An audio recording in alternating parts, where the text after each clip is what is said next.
professionals actually. So giving your experience, your knowledge and everything, it should be highly interactive. Just a backstory. Now, the need for this specialized expertise could not be more paramount. And it is from the high-profile national case, such as we know the notorious case of the P&ID matter.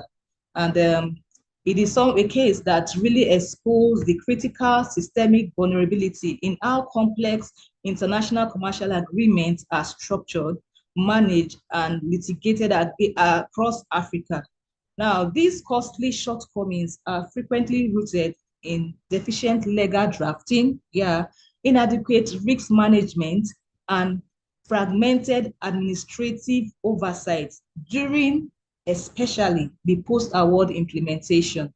Now, to directly eliminate this vulnerability, we established the African Center for Complex Contract Projects and Transaction Specialists, in short, ACCPTS. Now, ACCPTS is an institute which is operating across Nigeria, Mozambique, and the wider Southern African region. ACCPTS is Africa's premier continental institute dedicated to strengthening national capacity and elevating standards of project delivery and commercial governance. Headquartered here in Abuja, Nigeria, ACCPTS bridges the gap between academic theory and the high pressure demand of the project lifecycle. We empower professionals and government stakeholders to secure equitable terms, ensure regulatory compliance, and to drive excellence in multi-jurisdictional agreements through industry-aligned training, research, and professional certification. And I'd like to say that ACCPTS is powered by our parent company, which is Aberdeen Commercial Group. I'm sure a lot of you have heard of us, Aberdeen Commercial Group. We are a premier legal commercial consultancy with deep African roots and global outlook. Now, Aberdeen Commercial Group specializes in equipping professionals to negotiate and administer high-stake contracts across energy, construction, technology, PPP, and other sectors. We take immense pride in our track record of strategic collaboration with leading law firms such as G. Elias and Co., MJ Numa and Partner, Falashade Ali and Associates, and also Preston and Gray. And one of the groundbreaking projects that Aberdeen Commercial, a landmark project that Aberdeen Commercial has undergone, and we are still providing support in, is the FCAS project. Now, in 2022, Aberdeen Commercial Group initiated the landmark federal contract administration system, FCAS. Now, this project is to establish a modern digital platform for efficient, transparent, and risk mitigation management of the federal government contracts. And what we did is we deployed this to address systemic gaps. Now, there were gaps in the management of federal government contract, gaps such as inconsistent drafting, lack of central tracking, high risk exposure, and variable skills level across the MDAs. And what we did was we had like an end-to-end policy. So we did not just create this e-system for monitoring and management of the federal government contract. We did different levels of these projects, which is more like an end-to-end system. We did the standardized contract psychology and templates, that the high-value contract templates that is specialized for FCAS contracts, for FEC contracts. And we also did a comprehensive FCAS policy and procedure manual, which states the how this system is being governed. We also did the EFCAS web application, and we did a fiscal office. If you go to the Federal Ministry of Justice, the third floor, you can see the FCAS office live and running. And we had more importantly. So because we knew about this gap in knowledge, the gap in knowledge of some of our legal practitioners. So we then developed a framework, we built rather a learning framework. We call it capacity building framework, and we had it in 4 levels. And this framework is to train the legal advisors, the procurement officers, and also the administrators across the federation, just to bring them to the same competence level with their international, their international counterparts. So we have not just done some national work, we have also done some international collaboration, and our impact extended across border, which the most recent one I'm going to mention now is on this 22nd of June 2026. ACCPTS, in collaboration with Aberdeen Commercial Group and also ENH, we successfully hosted the international workshop on fundamentals for successful complex mega international contracts at the ENH Training Center in Maputo, Mozambique. And further to our collaboration and our partnership, we also partner with the Nigerian Bar Association. ACCPTS has delivered groundbreaking master classes. We started this partnership with the MBA last year, and from last year to this year, we've done a couple of trainings, which I'm going to run through some of them.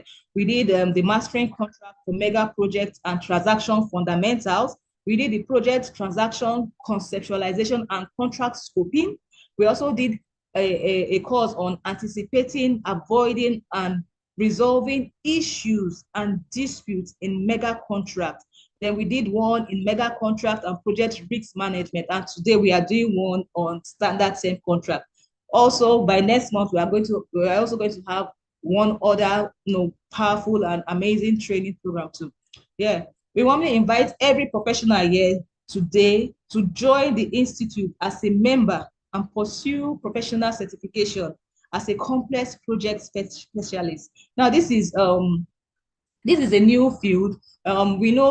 We have different lawyers. We have like commercial lawyers and all that. But for this is a new institute, a unique institute that is dedicated to equipping and training a specialized group of professionals, which will be called complex project specialists. So we invite every professional here to join the institute.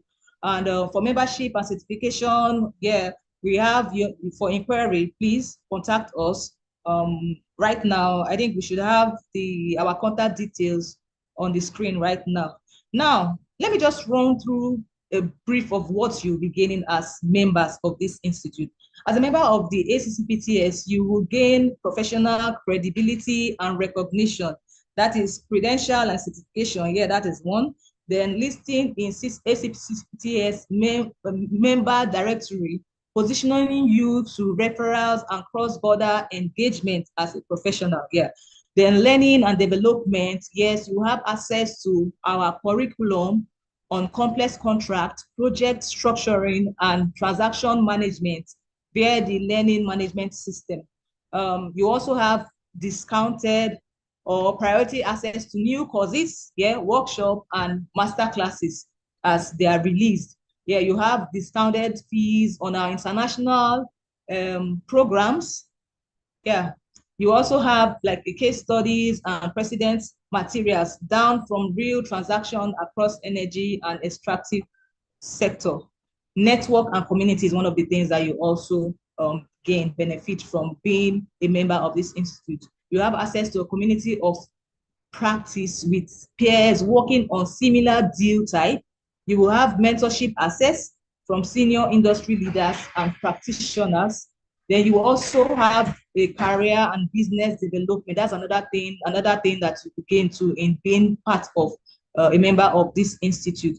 So you have referral opportunities through our advisory network for transactions and and consulting engagements. You have the early or priority visibility on sector opportunities. You also have tools, templates, and frameworks for structuring complex deals, practical and not just theoretical. Then regular market intelligence and insight on trend in complex contracting and project financing. That being said, just a brief housekeeping rule. Please, we want this to be very interactive. First of all, let us, try not to switch on your audio except you're asked to. If you have a question, you can use the smiley to raise your hands up and you'll be granted access to ask a question. If you have any comments, use the chat room, drop your comments, and from time to time, the presenter is going to look at it. The speaker will look at it, look at the questions, and respond to your questions. So please submit your questions, use the comments, and also challenge assumptions, share your practical insight and everything that you know about mega complex contract. So without much ado, let me introduce and welcome the facilitator for today. And it is my distinct honor and privilege to welcome our facilitator, a leading global authority in complex transactions and project risk management. Now, who has successfully steered major international projects. You're going to hear more from him. He's going to give you a live, real life experience working with international bodies, global bodies, and in complex contracting. He's no other person than Dr. Mark Osa Egio. You're very welcome, sir. You can have the floor. Thank you very much. Let's welcome Dr. Mark. Thank you. Thank you, Korite. And good afternoon, dear colleagues, for those who are lawyers, and for those who are not lawyers, well, dear colleagues anyway. It's so great to have for those who are joining these trainings for the first time, those who are joining this movement. Welcome. And for those who are already in the movement, those who are already part of the network and community of experts, those who are already in the federal contracts system, also welcome as well too. So today we are focusing on the whole world of standard contracts, as I'm sure many people are familiar with Fidic, or some are familiar with Fidic. So we're going to discuss the whole concept of standard contracts and why they are used, and the benefits and challenges of using them. And then we're going to look at the leading ones, of which Fidic and Logic. We're going to look at those two as well too. And then we're also going to look at how to use them, or the best practice to using them. And then thereafter, we would next month, last Thursday of every month, the next session will be with our very dear friend, the professor, from the University of Dallas, University of Texas in Dallas, who will be speaking from a project management perspective. Our focus in these discussions and in this group, in this movement, which is both for Nigeria, Africa is global, but where we need this most is Nigeria and Africa. Over time, having worked and done some of the biggest deals and transactions in the world, everywhere in the world, there was a great realization that I say not so much in the Premier League of negotiating and writing contracts, and that became the movement, why we started off this many years ago. And when PNID came, PNID more or less validated what we have already done, or what we have been saying. And so we're able to give advice to the Attorney General and to the Solicitor General on some ideas on how to fight the PNID case. We're not involved directly in this dispute itself, but we gave some advice. And then, but more importantly, we said, but you need to have a new approach to how federal government enters into contracts, so these things don't get repeated. And eventually they came to us after a couple of years to come and do it, and we've done that. We've also done the same thing for many other organizations, private organizations, both in Nigeria and elsewhere. So that's our focus for today. So I'm going to share my slide now for today. So our focus in this movement is professional development, creating a community of experts for complex contracts and project mega contracts. Just like you have experts in arbitration, you have experts in disputes. we also need experts. We desperately need experts, a part of the world, in mega contracts and projects. All we're saying is, for everyday contract, it's fine. But when you start doing big things, you want to build an airport, you want to buy a ship, you want to buy a plane. Those are not standard contracts. Those are mega contracts. And so we need a different type of approach, different type of skill. So that's our focus in this place. So the center itself is designed to provide, for when you join, you provide professional credibility. Also allows you to grow up to 5 levels of a specialization, and eventually the time will come when some places will not be able to do big contracts unless they have people who have been trained and certified in this area. So that's what the focus is, right? So and this is open to lawyers, obviously, but also commercial advisors, procurement professionals, and project managers. So although lawyers are core, but everyone who is involved in high value, high risk, long-term contracts and projects are invited to welcome to this, just like arbitration is. And so it is the same approach as well too. When we look at contracts from the perspective of end to end, not just the writing or the contractors, are not just the disputes. So we start from end to end, and the intent is as much as possible, to set up a contract to anticipate what could go wrong, and then to mitigate the possibility of things going wrong, or if it does go wrong, and then minimize the impact of that long before things go wrong. And our colleagues also at the other end are there to ensure that if things do go wrong, then disputes, our dispute experts come into being as well too. So we have collaboration with many of our colleagues on the dispute side. Right. So yeah, this is our last face-to-face training in Mozambique. So now I have a physical center, of the center in Mozambique. Right. So contracts are strategic tools, not just legal records. They allocate risk, they guide delivery, and not just document agreement. And then the scope of work, for which most lawyers don't actually read in complex contracts, is the technical engine of a mega contract. So when you're the specialist, you have to read it. You have to read that. You have to read it, everything else, because most of the time the issues arise from weak scoping, which typically drives cost overruns and dispute later on. Another thing that makes contract successful or not contract successful from a mega perspective, contracts perspective, is choosing the right contracting model. There are different approaches and models into contracts. So choosing the right one determines whether a contract is going to be successful, whether the project is successful or not. If you choose the wrong one from day one, then you're just going to struggle. So in this institute, therefore, we are training people on all the different types of contracting models and the approaches, both from a cost perspective, lump sum, cost plus, but also from an execution perspective. Is it an EPC, and the like, and then of course the structured role of legal and commercial from end to end. So we're dealing with all of those, right? So today we are dealing specifically we're entering the world of model contracts or standard agreements. Every day, you actually are using standard contracts already. For example, when you take your phone and you are subscribing to something or the other, they will give you and they ask you to sign up and agree. What you are signing up to is the standard contracts. Standard contracts, they don't typically give you any option to say no. If you say no, then you don't sign. So whether it's Apple or Samsung or Google, you're asked to sign those lines. Why did they do that? I mean, they can't be negotiating contract with every single person that is going to come on board. So they have a standard contracts which they have signed up, and then they have to make you to sign. And from time to time, they will change it, they will update it, and that's why when they update it, they will ask you to sign again, confirming that you have used a standard contract. So you are already, even without knowing it, if you haven't thought about it intentionally, you're already using standard contracts every day.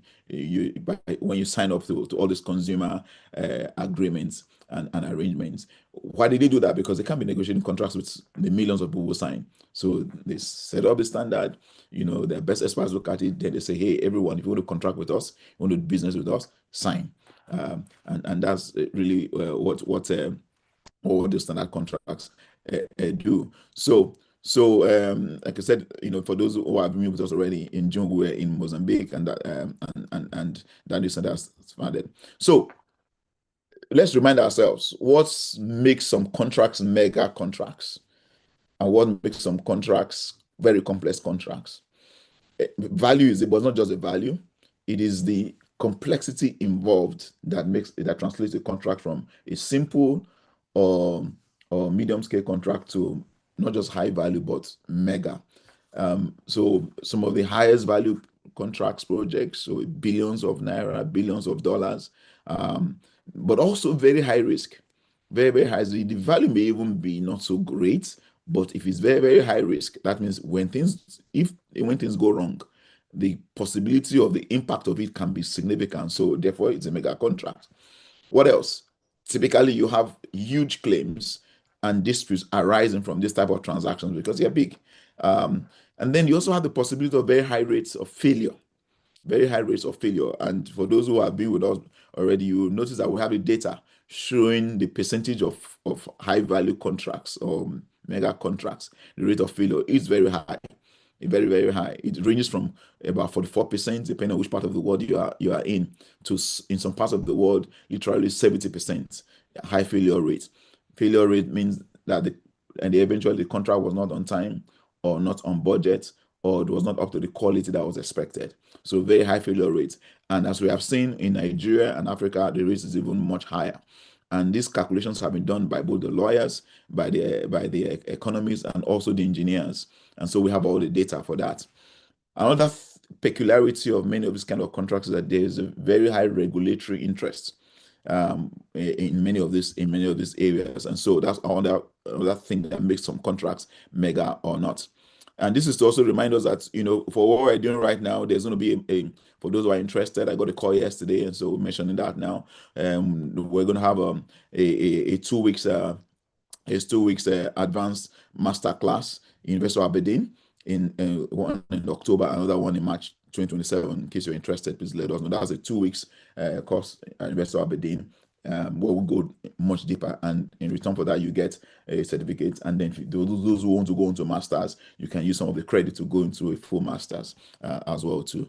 Although it's run by the law school, but it's you perfectly as other disciplines you can come in as well too, right? So we look at all the world of upstream agreements and contracts, very very complex. So we've talked about why contracts are very very. We've talked about those risks already. So we want to go directly into today's focus, and today's focus is standard form contracts. So standard form contracts are also called model contracts. Sometimes also called model contracts, still the same thing, or some call it contract templates. But the best terminology is standard contracts or model contracts.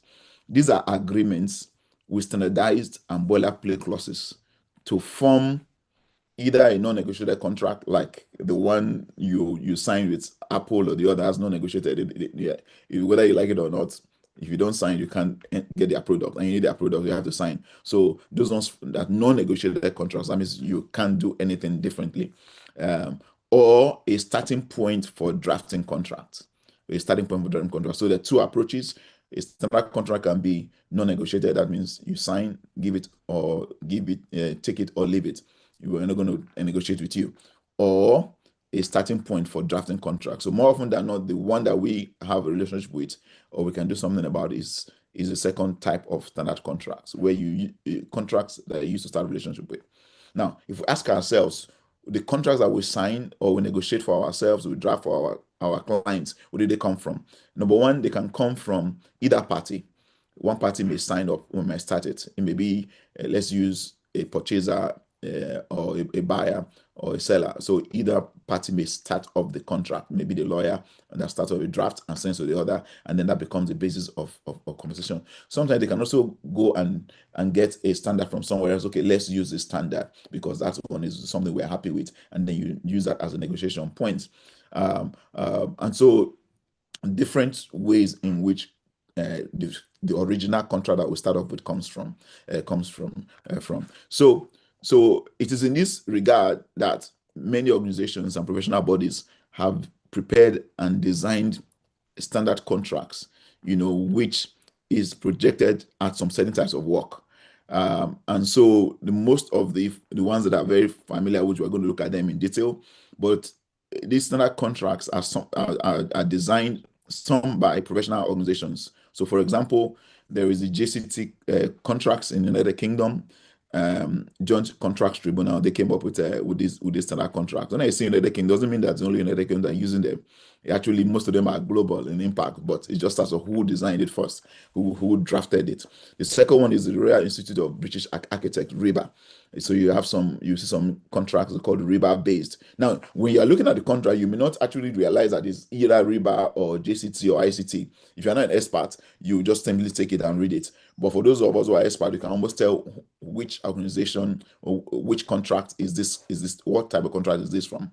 Another one that most of us are familiar with is the Fidic contracts, International Federation of Consulting Engineers. We're going to spend a lot more time on that one today.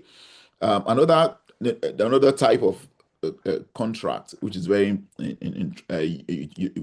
commonly used, at least in the oil and gas industry and beyond, is the what we call the Logic Fidic contract, Logic Crime contracts. And we'll come to how that was, how it came to be. We also have some associations. So, for example, the International Marine Contractors Association, IMCA, they have their own standard contracts as well too. So, if you want to hire a vessel, or you want to hire, a vessel, a rig, typically, at least particularly when you're in the oil and gas sector, they will give you their own if they have the leverage to do that. And then we also have some companies and organizations that also have their own standard contracts. So I'm using some in Nigeria here just because, of course, most of the people in this meeting today are Nigerians, but people have jumped all over the world. We have people from Kenya, from Mozambique in this room today. So it's not just Nigerians, but in Nigeria, for example, standard contracts, Shell has standard contracts, and I was privileged to be part of the team that set that up. First E&P in Lagos, they have standard contracts. AMNI has standard contracts because we've been involved in all of those as well too. World Bank and leading development banks also are known to have special contracts. The one they use is Fidic. The World Bank have their own special. The World Bank and this development and the developmental banks, AFDB and all that, they have a special type of Fidic contract, which is their preferred model when they are financing projects. So some of you may have become familiar with those because when you are working for a client that is going to be funded by the World Bank or AFDB, sometimes they stipulate the type of document they want the people they're financing, the organization they're financing, or the government they're financing to use. And why did they do that? Because they are familiar with that. They are comfortable with the preliminary allocation of risk, and they're also familiar with how the methodology of it. So their view is that if that type of contract is used, the risk of the facility or the loan or the project going south, going wrong, is minimized, and so that's why they stipulate that. Some governments also have standard contracts, and so as Corey Peters mentioned, federal government of Nigeria and House now has the FCAS standard contracts. We designed it for them. We proposed it. They like the idea, and we designed it for them. So now we know that the federal government of Nigeria. It's still early days. It's still not fully in use or presently, but they have that already. So that's the kind of thing that we stipulate. Right. So why do we use standard contracts? Why not have lawyers draft everything from scratch? Now, because we're in a classroom, I don't want to be the only one talking. So I would love you to use a chat room. Why do we think that we use standard contracts libraries? Why are standard contracts useful? Why not have lawyers or procurement people or project engineers write each contract brand new from scratch to scratch? Yes, I would love you to use the chat room. And I have Corey Pite and to help me check the chat room for comments and becoming. Why not use standard contracts? I ask this reason because it's very fundamental. In some places where we have had to develop standard contracts recommended and it was agreed, you have some of the experts, some very experienced folks. They object to it. They don't want it. Why? Because some of these guys have been writing contracts for donkey years, just like I have, and some of us here. So they know how to write contracts. They know how to write best contracts. So they are wondering, why will I be forced now to start adopting a template or a format as if I'm a young professional when I know everything else? So sometimes we get resistance from that. We say, well, no, I'm an expert. I've used, in fact, when they have any project, they can go and bring out a contract they did 10 years ago that just fits that. But the challenge we have is that now they are experienced, they are vastly experienced, okay. But what about those who are not so experienced? So it means that for the organization, the possibility of things going wrong significantly increases depending on who is doing it. If you have somebody who's very experienced and who is very good, they will produce good records. But if you have somebody who is not so experienced, who is newer or to the professional, to the expertise, then is lower. Now, as an organization, as a government, you can't function like that. You can't function on the basis that if somebody who is very good, writes the contract, you can do it very, very well. But and if somebody else writes it, as an organization, you want to be sure that at your contracts, regardless of who is writing it, is able to capture at least say 80% or 90% of the value you want. And then the rest of the 10 or 20%, it now depends on the technical capability of the person that is writing. And so that's why it's just very logical to say standard contracts is a good approach for big contracts, big projects, and the like. Yeah. So improperly drafted and negotiated administrative contract lead to high project failure, um, huge project cost overrun, and heavy losses from contractual claims, dispute delays, judgments, debts, and arbitral awards. I mean, the PNID, where Nigeria was saddled with $11 billion, was as an eye opener for the whole country and for Africa generally. $11 billion was a one-third of Nigeria's budget on a project for which there was not a single block on the ground. And so one of the things that the judge that finally decided on behalf of Nigeria actually said was that part of the reason was because of the great gap in capacity between those negotiating and writing for Nigeria and those who were negotiating and writing for an international party. So that's one of the things we have recommended to the federal government of Nigeria, that in the future, some contracts, those high contract value, not all contracts, should not be touched by should touch only by those who have been trained and certified. So we're expecting that over the years to come, there will be this specialization will keep on growing until, just like arbitration, until you're part of an institute and you have a certain level of expectation, you cannot touch some contracts. You can do everyday contracts. You can buy car, you can buy tire, you can buy vehicles. But when you want to do an airport, you want to buy purchase planes, you want to do dams. No, we should not leave that to just every type of lawyer. That nobody else does that in the whole world. Even you yourself, if you look at doctors have specialization. If it's a small thing, you can go to the normal doctor, but if you need something specialized, you have to go. So in the same way, we have the same thing already existing in the contracts world. So another reason why standard contracts are good, because it enables a minimum level of consistency in the contractual dealings with the counterparties. Minimum level consistency. It also provides a minimum level of protection of both commercial and legal interests. And so those are some of the things that just makes it reasonable to have contracts. So if you have more standard contracts in an organization or a government, then you have consistent approach across the organization, regardless of who is doing it. It also allows for foundational risk allocation. So what typically happens when you're using the standard contracts, if something goes wrong, and you then something goes wrong and you then do a risk analysis, what went wrong, and perhaps sometimes you end up finding that it was a contractual gap issue. So what do? You go into your standard contracts, you update it, upgrade it, to close out that gap or to improve on that gap. And guess what you do? By just that small exercise, you have huge impact, because suddenly all your contracts across the organization or government begin to follow that path.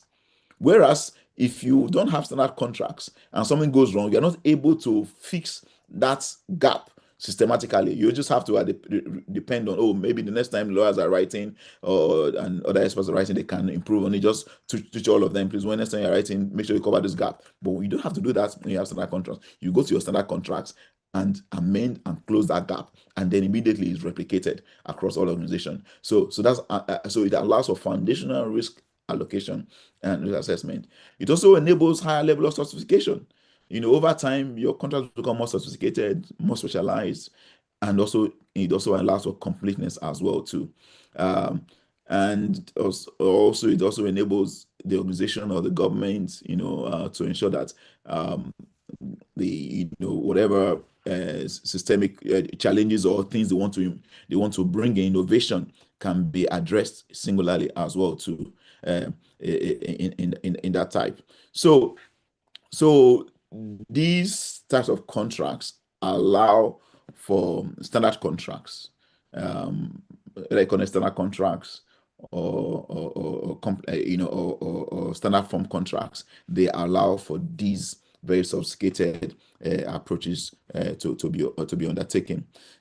So, but in using standard contracts, remember this we're doing a 2-hour session today. This is just like a touching this law. And if you want to do standard contracts, you actually need more than one day just to go into different levels of detail and see different types. So this is an introduction level, or perhaps an introduction for those who are familiar with it already. But even when you use standard contracts, you still need experts to use standard contracts, because the standard contracts gives you a foundation, a base. So perhaps depending on how good they are, can give you a base that gives you 70% certainty, 80% of the value. But you still need the expert to even know how to use the standard contracts and to know how to complete and use it, because you still need to put in the specific transaction inside the contract. You still need to describe specific transaction. You still need to incorporate the specific commercial arrangement inside the contract. You still also need to understand which areas of the standard contracts to improve that will need to be adjusted to fit in. So although we call it standard contract, it's not even just for novices. You still need to be an expert to even know how to use those standard contracts. Otherwise, you could still end up with somebody who's not so good, actually spoiling and making one change here, making one change, and not realizing that they've changed, they've created a big hole of possible losses in the project or the transaction. So that's why we have these as well. So, and then what we then have over time is that organizations that take this approach, they have what they call a standard library, maybe up to 5 or 6 or 8 types. So typically, when they start this project, when we do a project like that, first thing is to look at all the types of contracts that they do, and then try and segment them, categorize them, and into 5 or 6 or 7 or 20 types, as the case may be, and then now be able to draft contracts for each type. So that's how you then have a library when you have a number of these as well too. Yeah. So as we said already, using standard contracts has the benefit of you don't have to keep reinventing the wheel, and so you save a lot of time and energy. So that time and energy is not lost. It means that you now have more time and energy to focus on the actual transaction.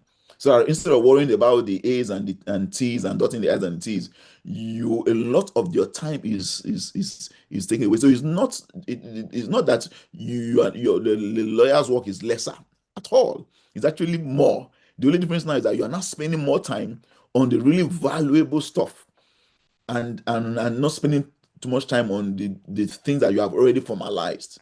So you now have time to actually look at the transaction, the complex transaction, and say, what is this transaction present? What are the unique challenges of it? So that's how the standard contracts work. So it's not as if, once you have standard contracts, you don't have work to do anymore as lawyers. No, on the contrary, your work becomes even more crucial. But this time around, you're only looking at the T's and T's and C's. You're not looking at the transaction and how can you use the contract to cover the transaction and to mitigate what could go wrong. So that's the different approach. So you still have to do all the legal work and commercial work, but now you have more time and energy to do that. Yeah. So these contracts, standard contracts, it does not mean that you go to sleep. On the contrary, it also means that they provide frameworks, for you to start off with, and then you can then spend more time on the higher and more complex issues and possibilities. Right. So I'll go further. Yeah. So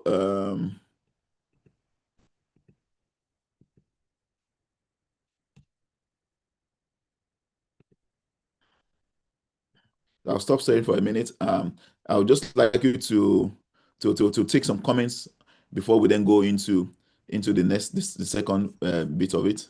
So I'd like to hear some comments in the room. Yeah. Okay, so when you ask the benefits or the reason why standard form contracts are used, we have some responses. Okay. Eddie Young mentioned that it is used for uniformity and to save time. Shelma said to save time too. Then we have another person, Suliat said contract uniformity. I think most of the responses here are just contract uniformity, time, to save time. Then reduce risks too is one of it. Then one person said it's been tested and can be trusted. So we have Etedola who said standard forms help with faster contract auditing too. Yeah. So those are the responses we have for now, sir. Yeah, no, thank you so much. Thank you so much. I like that concept of faster auditing. Yeah, so Mm. indeed, once you are, it also means that for if you are the person that is reviewing, so let's assume your counterparty is the one that send the contracts to you. When you are now looking at the contract to review on behalf of your client organization, it means that you are not going to worry so much about the the T's and C's. You're not worrying more, like we said, about the actual transaction. Does this contract work for the actual transaction? How can you get the best of it? So indeed, actually, greatly assist in auditing. Very good point that was raised there. What other comments do we have there? What other comments do we So have there? Yeah. those are the comments we have for now. Okay. So All right. So we'll carry on, and if you have questions as well, please feel free to also ask your questions as well too. We would love to talk about them as well. Right. So we want to now go, like I said, for those who are interested in standard contracts, this discussion today is simply is a foundational level. So if you're interested, you can also you can join the session and also come along for the master classes which you hold in Investor Aberdeen in the autumn and in the winter as well too. So we want now to go into the second part or the third part of this, and this time I want to look at two of the most common contract types that we want to discuss today: Fidic contracts and Logic contracts. Now, Fidic um, stands for the International Federation of Consulting Engineers, founded in 1913. So they are very old, and they represent associations from over 60 countries. And so Fidic contracts, some people I know you are familiar with this already, even though you may not know it's Fidic, but when you read it, you can tell that this is Fidic. For those of us who are experts, you can tell which model, which house this came from. For an example, JCT from JCT, ICT, then Fidic. If we want to compare two Fidic contracts now, for Fidic, like I said, Fidic is World Bank uses that, so that's probably the most common one in places like Nigeria, places because even if you don't know it as Fidic, but that's what it looks like. So Fidic first published its standard form contracts in 1957, and is now well known for its suite of contracts, which are standard contracts and widely used in construction projects globally. Globally. Although within the United Kingdom, you have the ICE, Institute of Consulting Engineers, the RIBA, That's this Royal Institute of Architects, and Logic, which was designed primarily out by the oil and gas industry. So those are more commonly used. So Fidic are very common, like I said already, with international construction. So many of the dams and road projects around the whole world are using Fidic. Fidic was designed, the Fidic mode suite of contracts were designed by consulting engineers.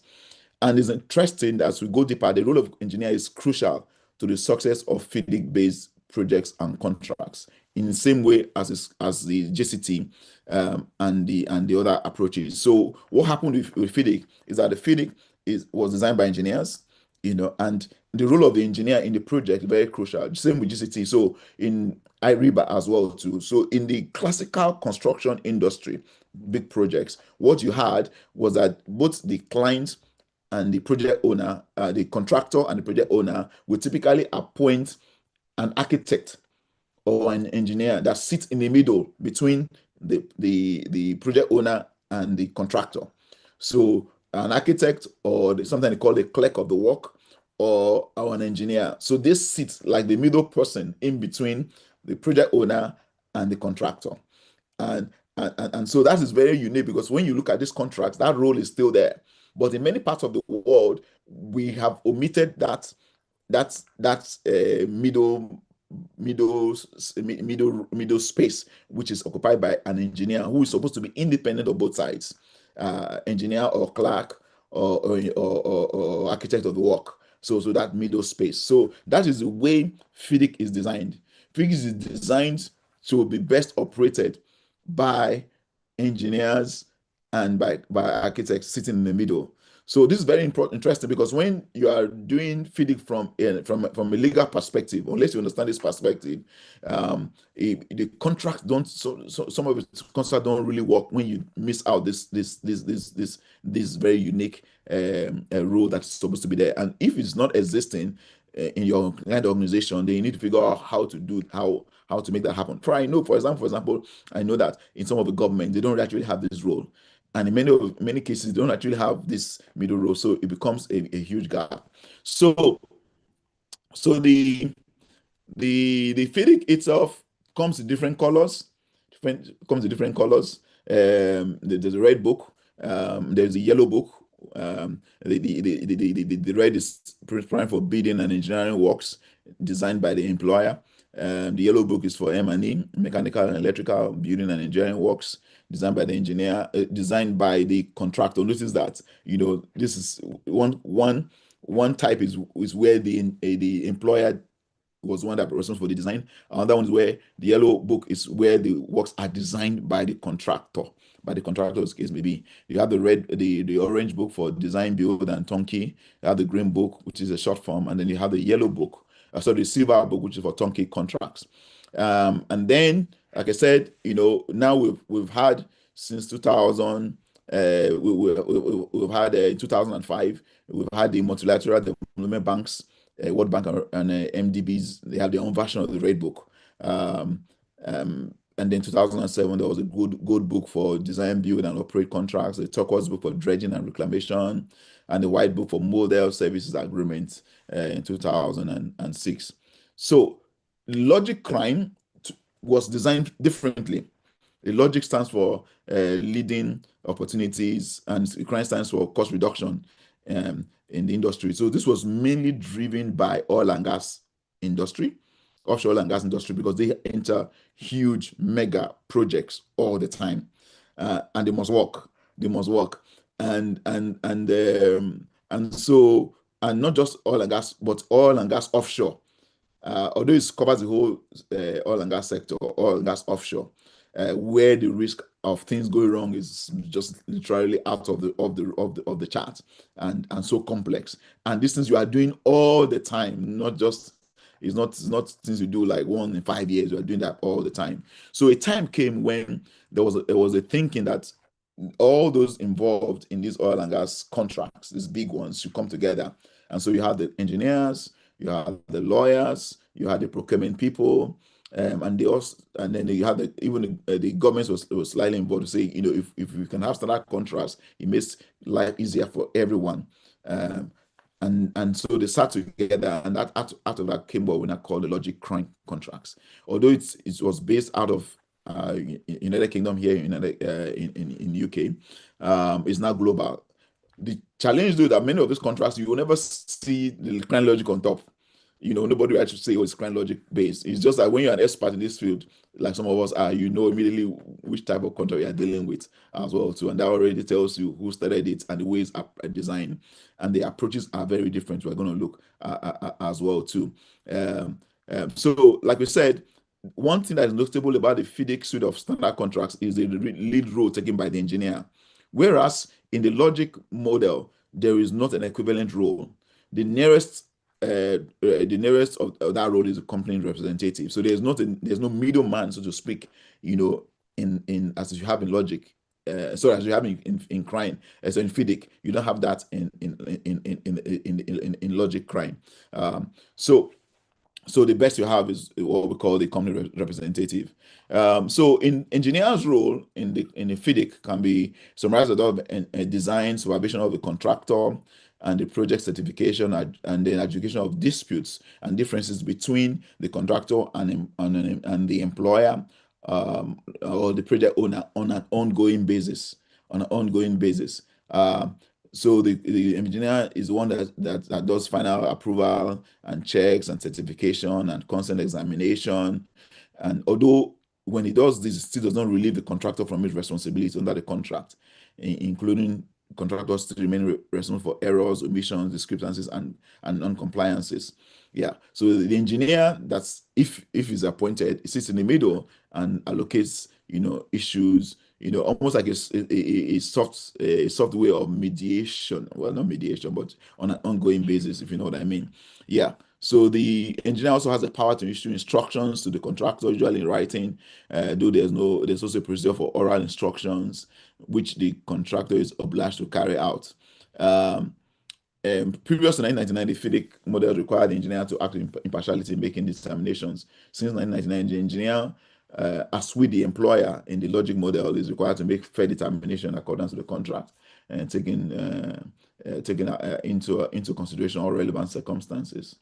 Yeah, the formal examination by the representative under logic will not focus the representative mind on the responsibility upon will focus the contractors focus on things behind it as well too.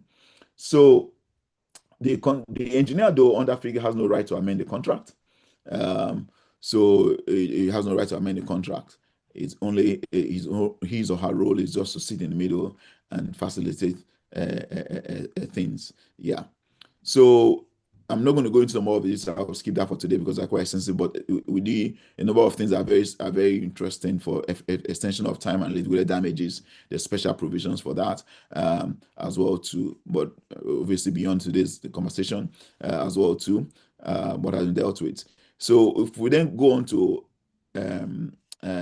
the responsibilities, risks, liabilities, and indemnities, one of the principal functions of every contract is to allocate risk between the contracting parties. If a risk is known, then that risk should be identified and provided for before the event happens. If it's not provided for, then that's when it's going to cause a loss or harm when the event comes, if it eventuates. So what you do is identify the risk and then assess the risk, analyze the risk, and then determine how to, number one, mitigate the risk. That is how to ensure that the risk doesn't occur, doesn't eventuate. And then if it does eventuate, how do you minimize the impact of it? And then next question is to allocate the risk. And you allocate the risk. Typically, the principle is that you allocate the risk to the party that is best able to manage it. So if it's a contractor that is best able to manage it, you hand it over to the contractor. If it is the project owner that is best able to manage it, then the project owner. So I give an example. One of the projects that we had in somewhere in the world, there was during the tendering process, negotiation process, the contractor, it was on an offshore work. It was going to do some construction offshore. The contractor asked us, for for indemnity, for to indemnify him, contractor, uh, when they're constructing, and if their vessel, when they're doing offshore work, the vessels will then have to put their legs onto the ground. And if their vessels, the leg buckles down, things can go wrong. We said, okay, it should they asked us, give us an indemnity that should, okay, let me back up a little bit. So in the process, you are the project owner, you tell them we want you to come and construct a vessel somewhere in the water. So you give them all the coordinates and everything else. You give them the survey of what the ground looks like.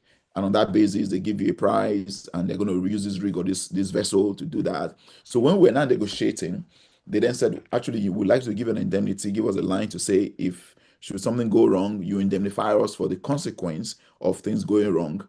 If the ground doesn't go. So we then ask you, but why do you need an indemnity? The easiest thing for us to say, okay, we indemnify you. If something goes wrong, we'll compensate you for that. We'll cover the cost.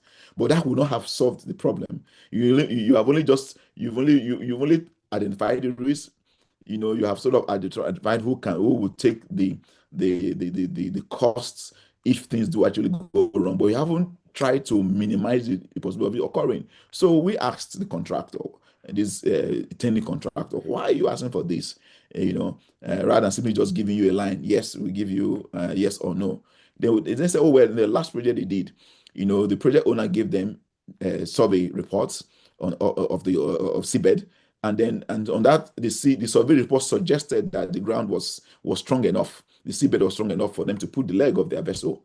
But what then actually happened, that when they were not constructing, when they put the leg of the vessel when they lower the legs of the vessel, for construction, the seabed was actually weaker than the survey said, and therefore that reason, the leg of the vessel buckled, and so there was delay, there was cost, and all that, and the question who, and so in that case, what we said to them, giving you an indemnity, doesn't solve the problem. Doesn't solve the problem. It only means that if things go wrong, you will pick up the bill. But we don't want that risk to happen. As a project owner, we actually don't want it to happen.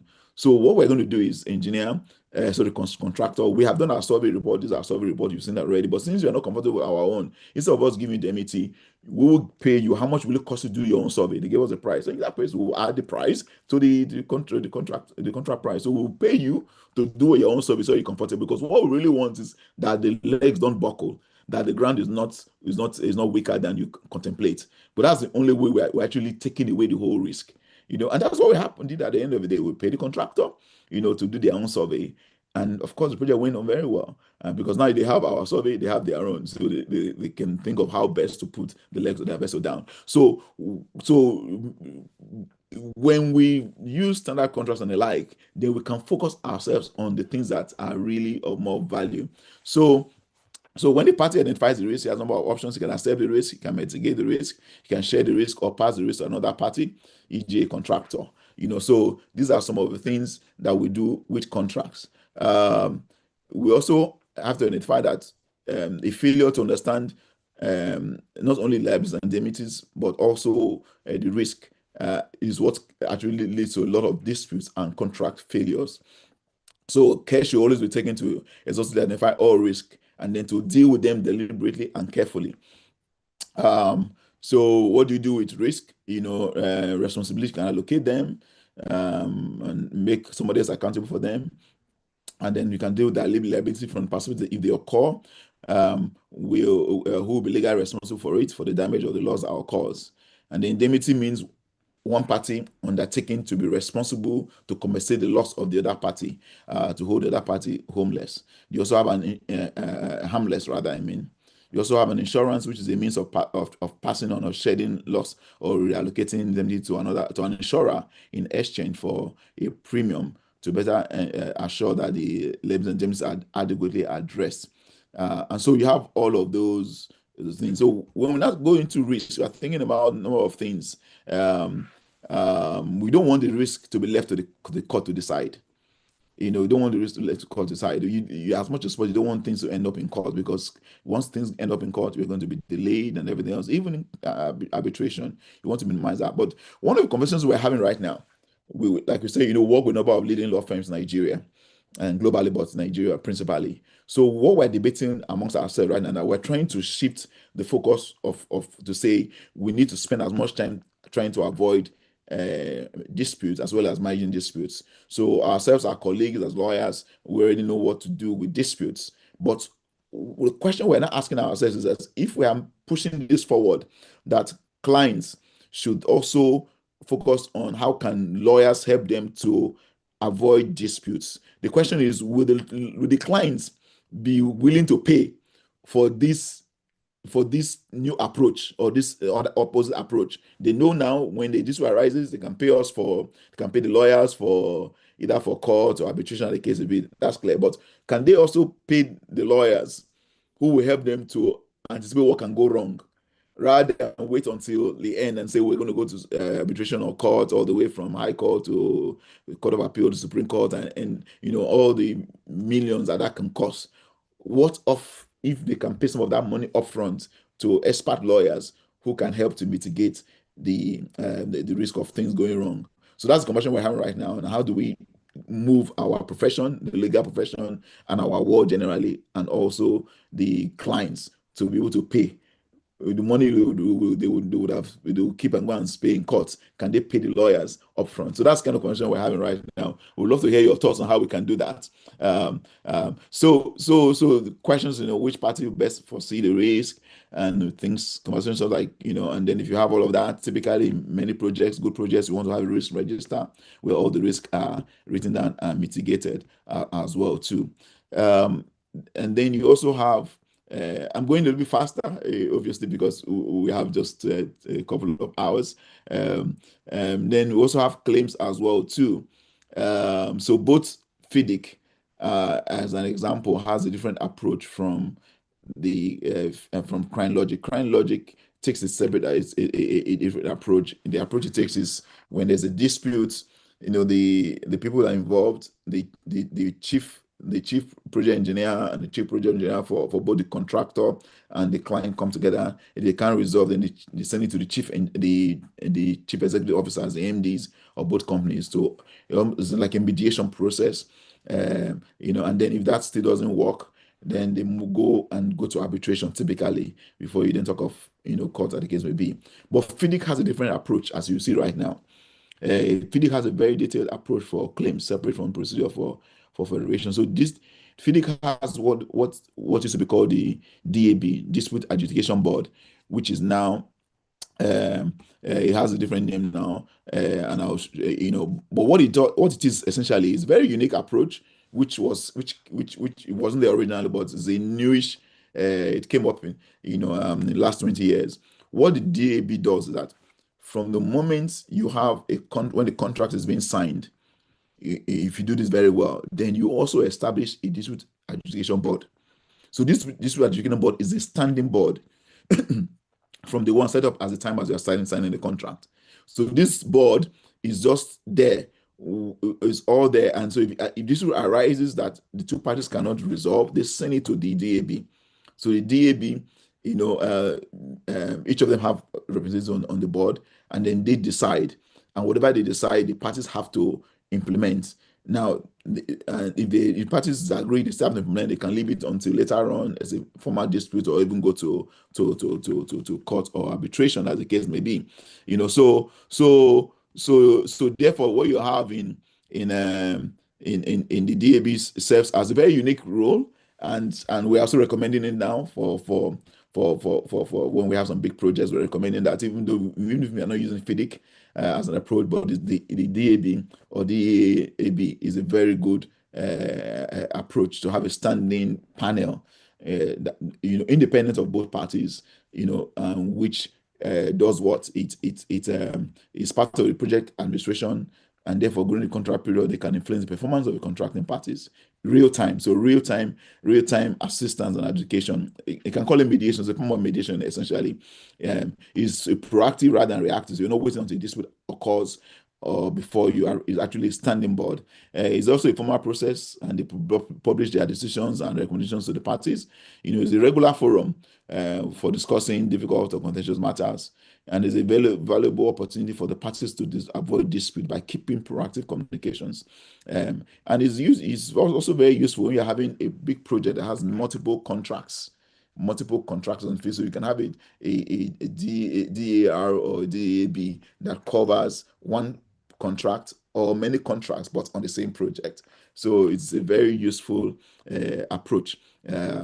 And it's a creature of contract. So it's established by contract, and therefore and they're empowered, with jurisdiction to hear and advise on resolution of disputes. It's originated in construction industry, but you now find it also in financial services industry, long-term concessions like in PPPs. You also find that as well too, maintenance contracts, and it's also supported in the IC. The concept of the DAR originated from the United States in their civil engineering works, particularly the dams, water management projects, and so it's now formally part of the DAB itself. So the DAB itself typically has one or three members. It obviously has to be an odd number so that there is no possibility of things being stalled. So the one of the unique types of DABs is standing or ad hoc. Ad hoc means that you form it when the dispute has arisen, but typically under Fidic, classical Fidic, if you use it Fidic properly, then it's a standing board.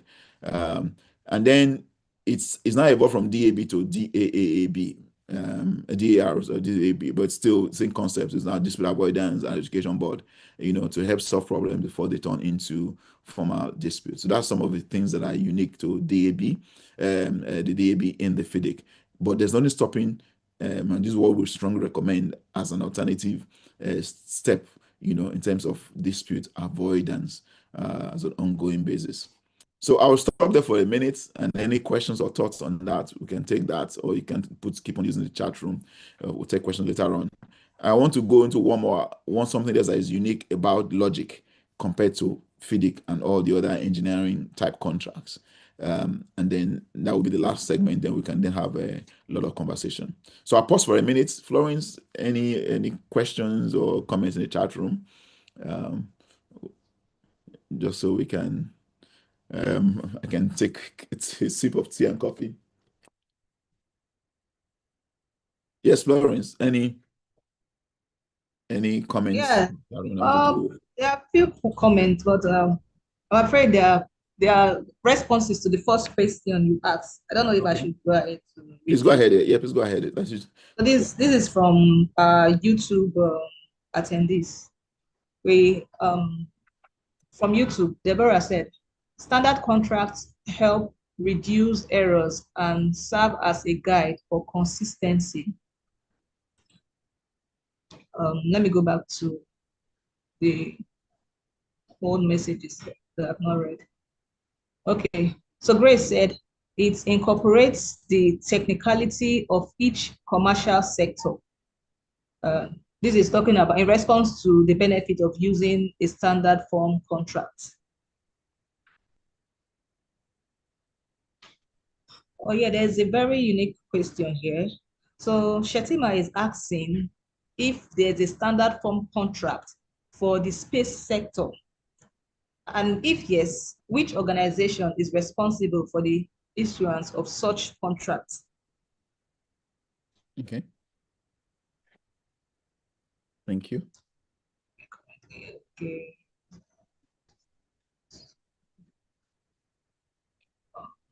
So space sector, there is not if you like, a whole range of suite of contracts for space itself. When I imagine space, we're probably thinking about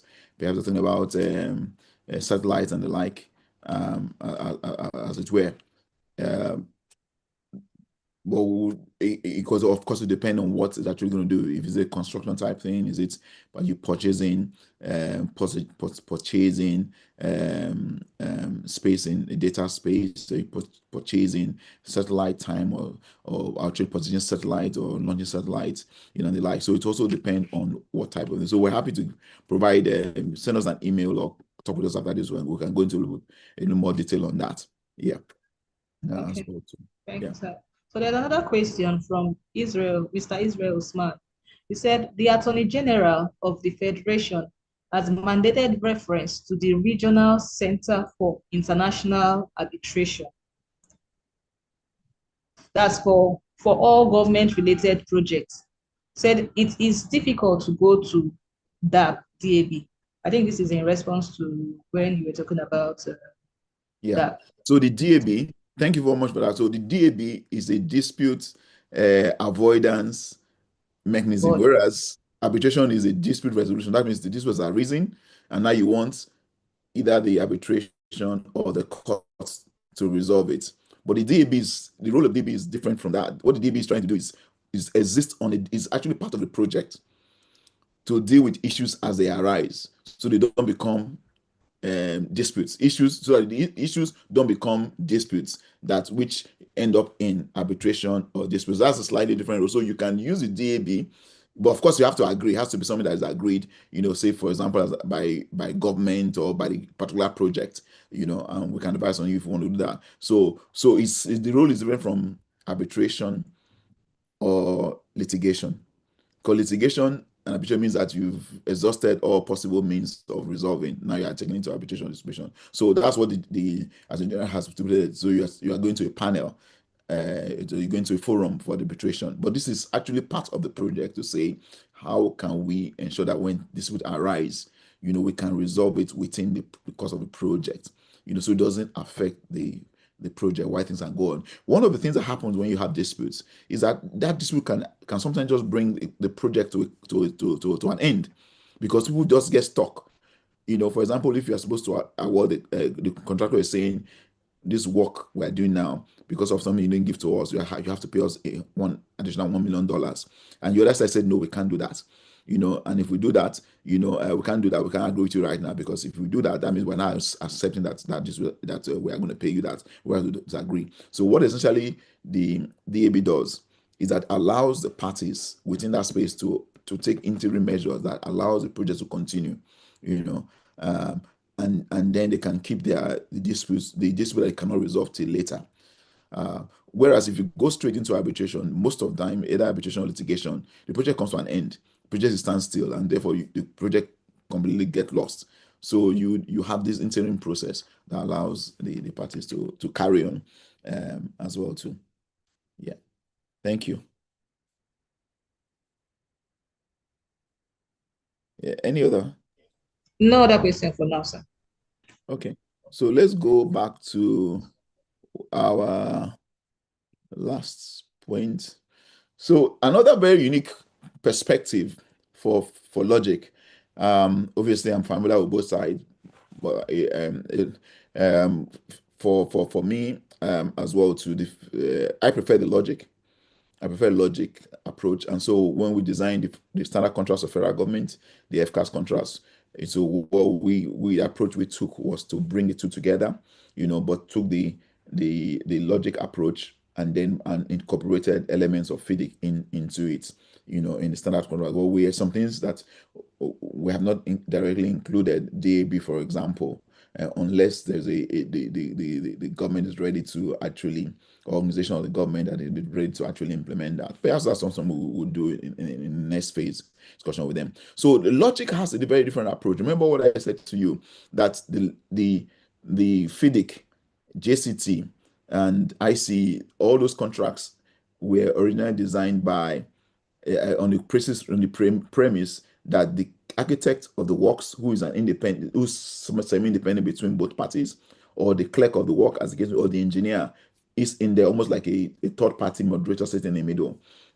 And therefore that reason, those contracts also are designed to be driven by the engineer. So when you look at FIDIC from end to end, it's just the contract runs from clause one to the end. And so the challenge with Fidic is that um, if you make one amendment somewhere, you need to be such a guru in Fidic to know which other consequential amendments you need to make. So it is a very specialist type of contract, which most times we not appreciate that, and therefore it gives us unintended consequences. Whereas the when a logic was happening, I used to be on the board of logic. Not at the beginning, but in somewhere later in the middle, as part of a standing team, always reviewing and doing up new ones. So the logic takes a different approach. Logic is done on the sectional approach.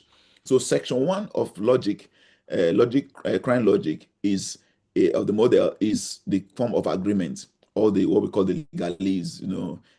This description of the parties, and then all the major terms, the dates, the cost, and everything. That's section one.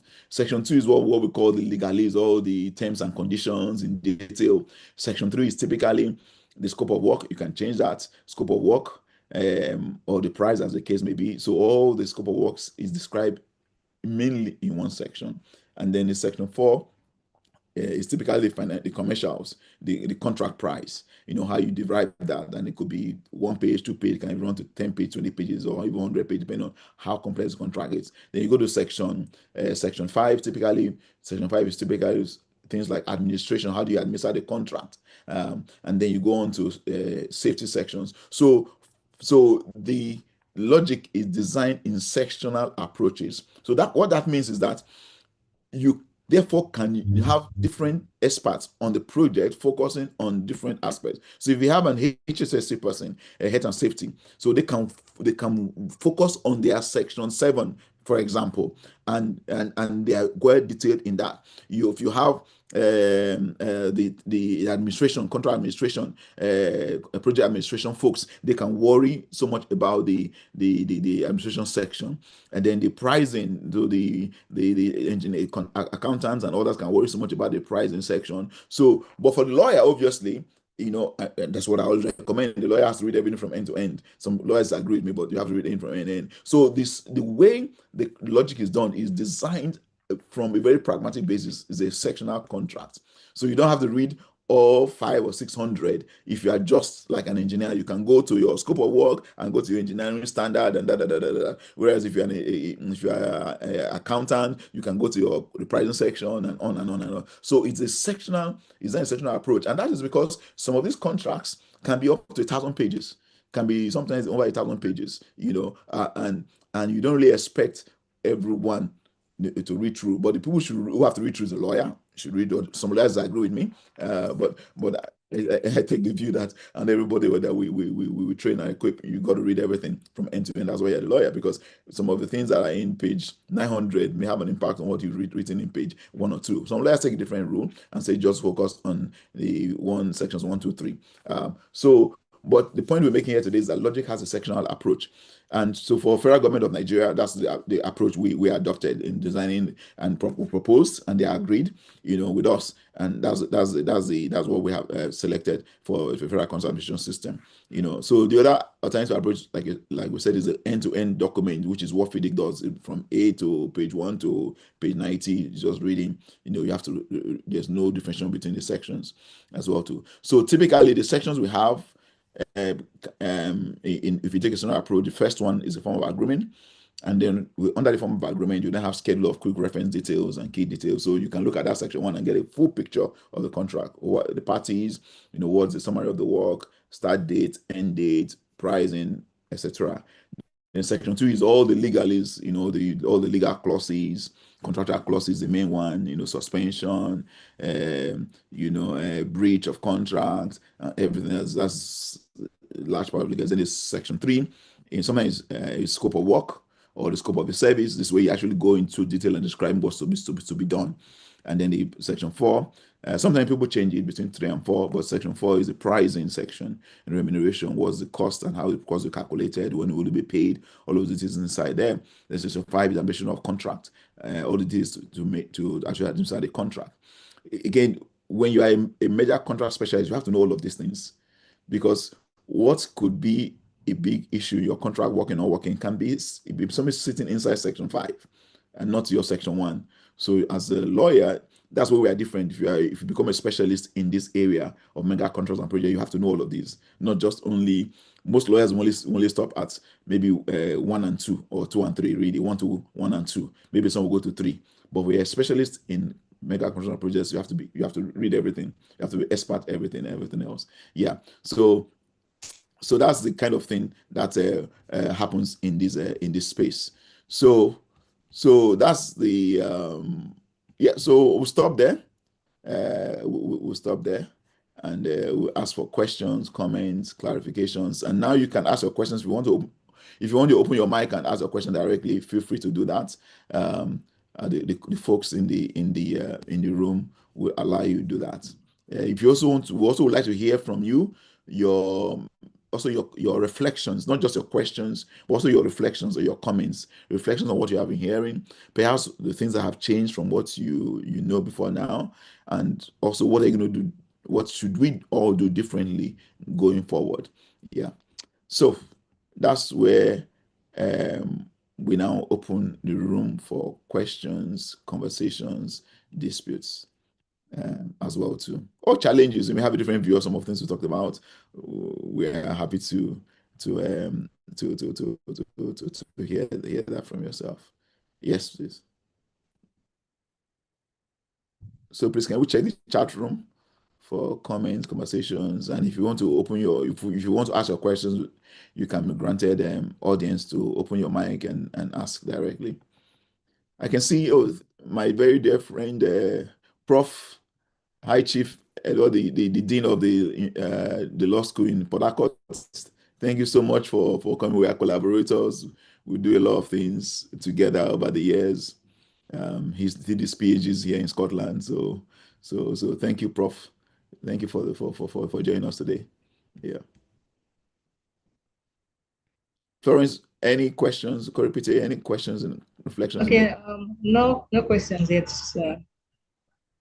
No questions. Or reflections or anything you want us to spend a little more time on, even if it's not covered by today's subject. We're happy to go to that space. Yeah.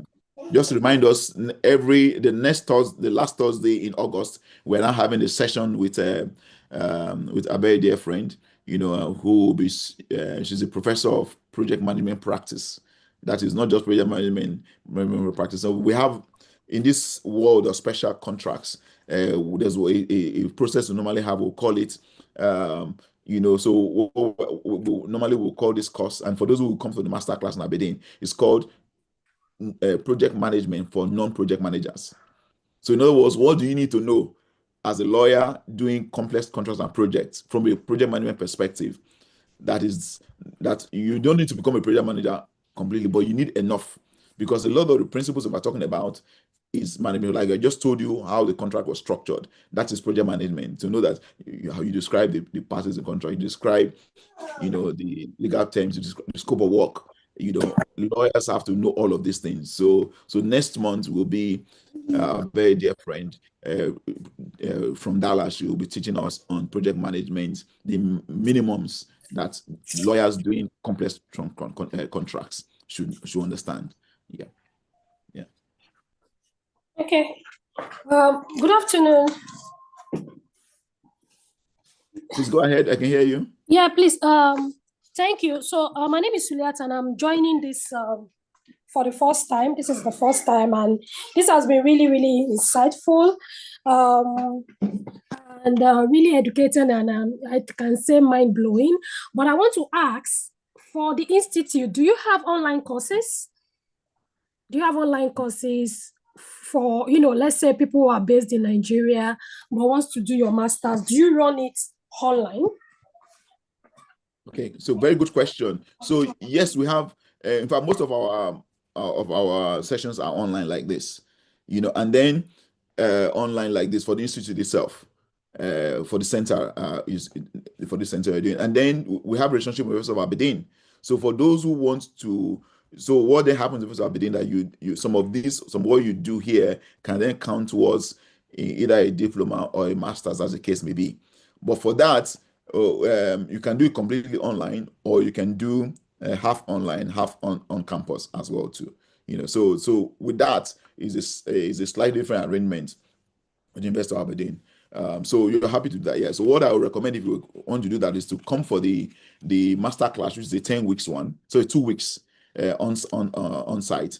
And then with that, you go back to your work, you're still doing this same thing, and then you finish up. The other option you have with them is to have one full semester from your on site, also from online, and then only one semester on site as well, so you get your masters. Or alternatively, you can do both, everything virtual, and you get a master's as well. So if you're interested, just send us an email. Anyone interested in that, it can be the completely virtual master's. And that master's, if it's for lawyers, we get an LLM. If it's non-lawyers, we get a master's. So it's multidisciplinary. Thank you for that question. So just send us, we'll be able to help you. Thank you so much. I appreciate your response. The other question I have is this presentation, your presentation is really educating. Is it possible that participants get it after this section? Yes, every time we have a workshop like this that we have every month, we will send you a summary of it. So this is being recorded as we are speaking, and then on that basis, a handout will be given. We summarize all discussions today. So you're going to get that, yes. Thank you so much. I appreciate the response. Okay, thank you, sir. Just to add context to what Dr. Park has just responded. Yeah, rightly said, we are streamlining on our YouTube page. And so at any point in time, you can go to our YouTube, watch the recording, and also please leave a follow. And yeah, we will send you the summary of this training and also certification. So those are the packages that everyone that has attended this training is entitled to.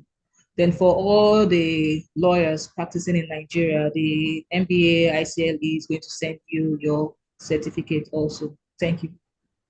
Indeed, I should mention that this is in conjunction with MBA. So MBA, you get your certificates and your points as well too. Somebody asked a question, Ibi Wumi, how do we join the institute, and also the fees? So you get an email after today telling you how to join the institute. It's free for the first year, and then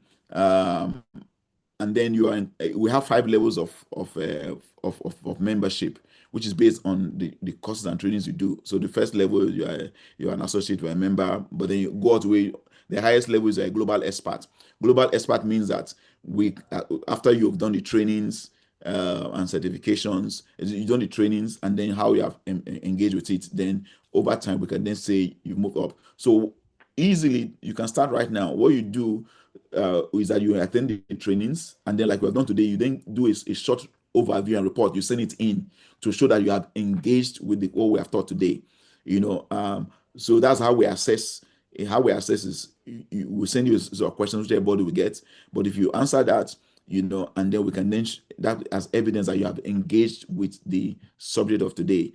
And then on that basis, you are then able to, over time, you can move from level 1 or to level 5. Level 5, which is highest, is global expert, where we can say, you are a part of this center, and we can confirm that you're a global expert, and you can work anywhere in the world, with this expertise. Yeah, so we have that. So again, after today, you get an email that tells you how to join the institute, and it's free for the first year. And anytime you do a training, you do your engagement with the subject, and that confirms that you have passed this, as it were. If you want to do that, if you don't want to do that, you don't have to do anything. But if you want to do this, then I want to recommend this to people, because in the next number of years, this is going to be the big deal.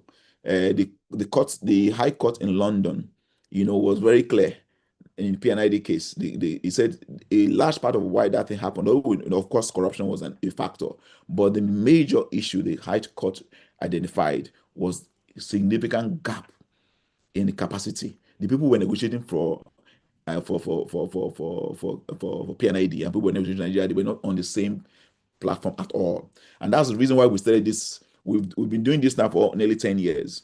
It's really that it's becoming very apparent to many people, because we recognize from working worldwide that it's as if we're not in the game at all in negotiating and writing big contracts and projects.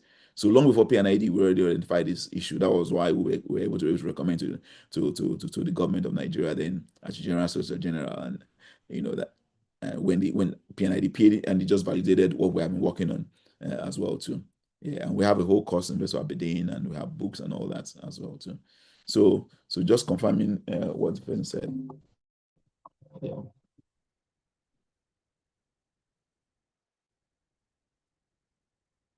Yes. Any other question?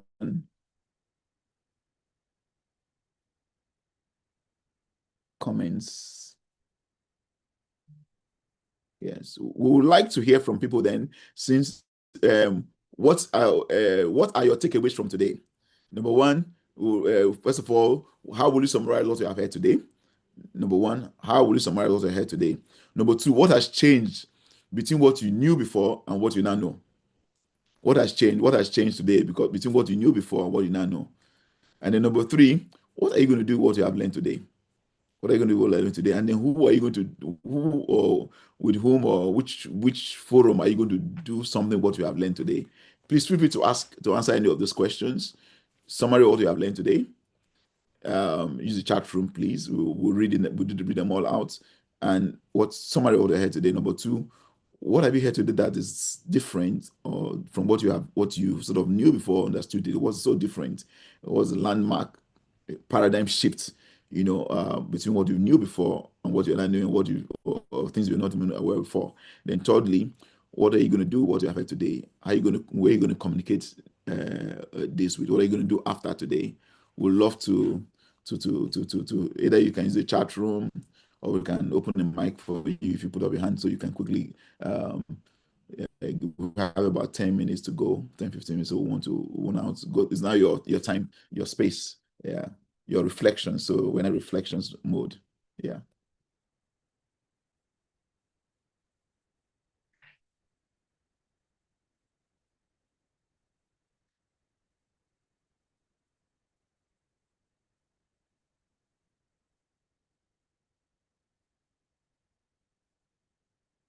Yes, please.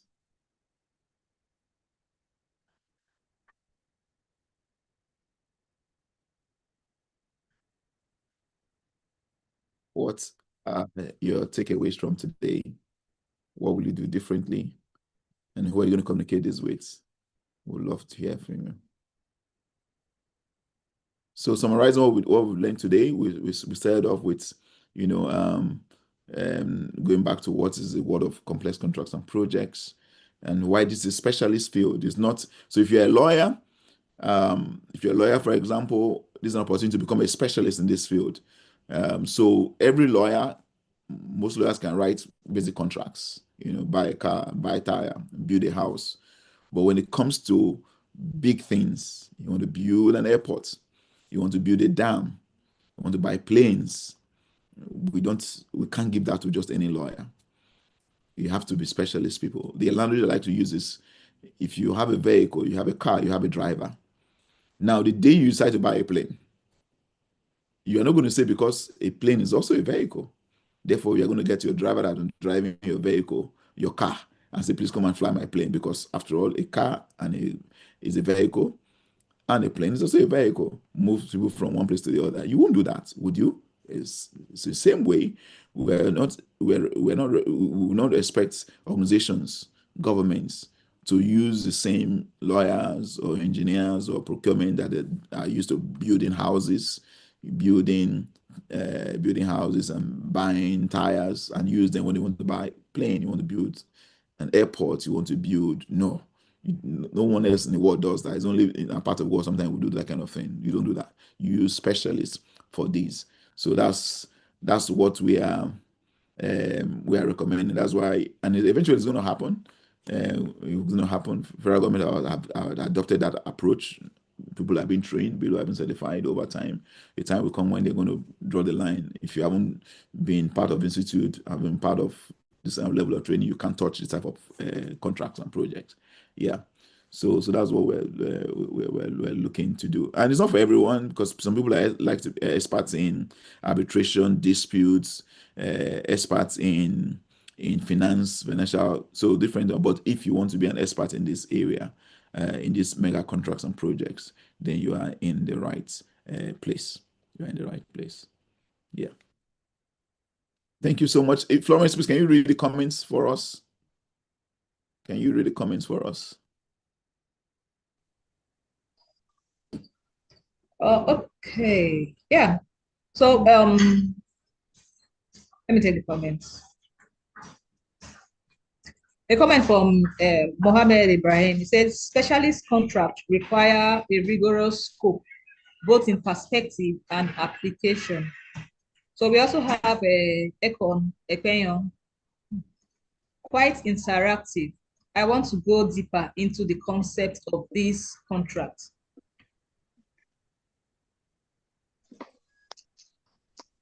We have a comment too from YouTube. So from YouTube, it says, to ensure that the clients pay the lawyer's fee, the solution may be to have a smart contract, either incorporated into the mega contract or drafted and executed separately. This is by Antonia N. Ogadi. Okay, thank you very much. That's an interesting concept on how to ensure that we can get people to pay for avoiding dispute rather than waiting only to pay lawyers when they go to court and arbitration. Yeah, thank you so much for that. Nifemi has a hand up. Nifemi, you can open your mic and go ahead and speak. Nifemi Walehin. Good day, sir. Please go ahead. Yes. Can you hear me, please? Well, we can hear you. Go ahead, Nifemi.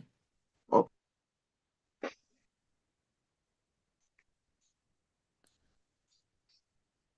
We can hear you. Go ahead.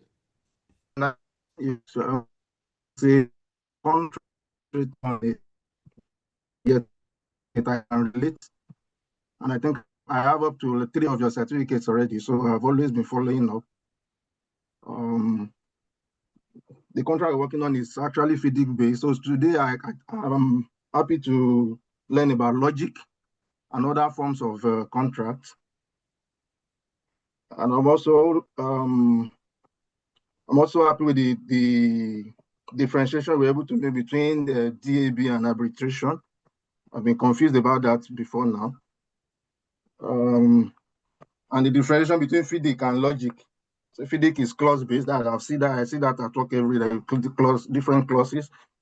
And yes, the fact you mentioned that the contract are usually in thousands of pages.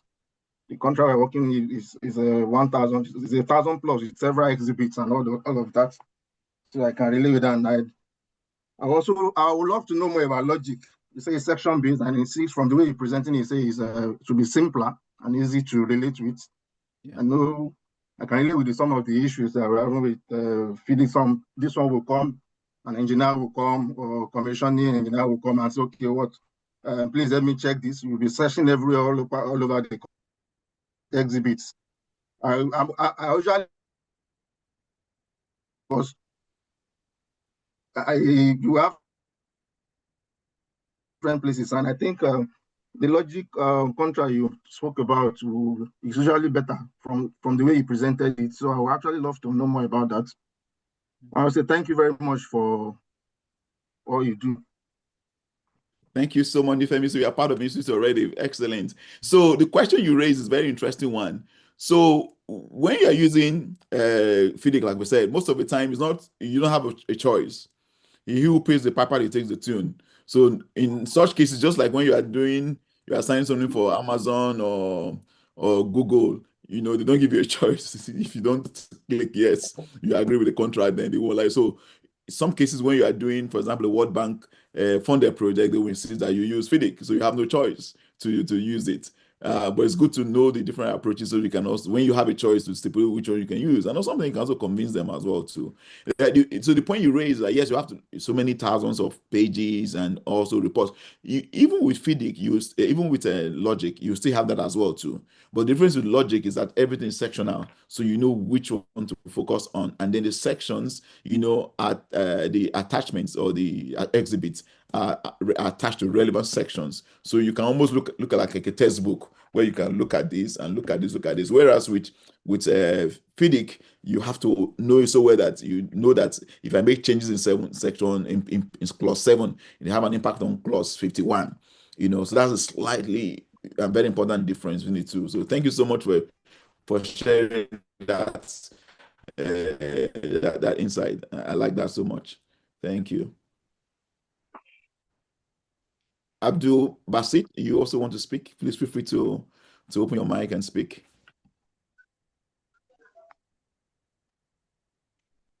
Hello, good afternoon, sir. Good afternoon. Good afternoon. Thank you for the however, very, very late. Hello, sir. Hello? Can Yes, you go hear me? ahead. Please, if you're not speaking, please put your phone on mute, please. Thank you. Yeah. Yeah, Abdul can you Basit, hear go ahead. me? Yes, we can hear you. Go ahead. All right, sir. Thank you so much for a lecture well delivered. However, I actually came late, and before then, I'm a new week. That means I was just called this week. I mean, this month, I was just called as a lawyer this month, and I actually came late. And when I came, I heard you talking about the Fidic and the logic of a thing. So I didn't really get the whole thing. So I'm wondering if there is any recorded, if this session is going to be recorded, so that maybe at the end of the day we can actually go through it. And again, if it will be advisable for someone who is just a newly called lawyer to also take this path as his specialist. Yeah, thank you so Very, much, very sir. good. Very, very good. So what you have described is, number one, once you have registered for this and for the center, you have access to the these sessions have been recorded to the YouTube. There's a closed YouTube channel. If you Google it generally, you have access to it. But since you are here, you have access to that, so you can go and listen to that again. Secondly, we will send out an overview within the next couple of days. Early next week, you get your email. Because you're registered, you get a summary of what has happened this time. And then we are actually planning, we've been talking about it, going to talk to the law schools, and not law schools now. So yeah, the law schools, the main campuses, so where we can begin to put this as specialties for those who are interested, so that we can get more people and more into this specialist area, because it's a big problem for us as a country. It's a big problem for us as a continent, Africa, where, using the football analogy, most of the time we're not even in the game at all in this contract. So we're actually looking for people that want to become specialists in this area. So you're free to add that to your specialty, in your early days in the bar. Yeah. Thank you.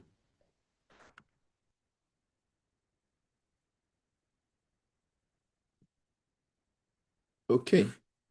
Florence, looks like I think we thank you. Akon, it says quite interactive. I want to go deeper into the concept of this contract. Excellent. Mohammed, you said your specialist contract requires a rigorous scope, both in perspective and application. Thank you so much for that. Thank you so much for that. Yeah, so I think if we're done, Prof, Yeah. I don't know if you want to say something since you're in the room. Prof, you want to say something? Because Prof, we do a lot of things together. We speak a lot of things together. Professor is the dean of the law school in Port Harcourt. Professor Edward Mr. Agba is also a Royal Highness. Thank you. Yeah. Not just more, just to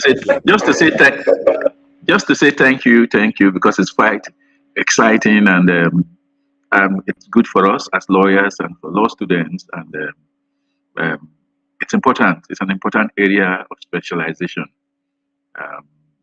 We have already seen that we're lacking skill in this area in Nigeria as a country and in Africa as a whole. So thank you. This is very good. Thanks. So much, Prof. Thank you for your brotherly support and collaboration. Thank you.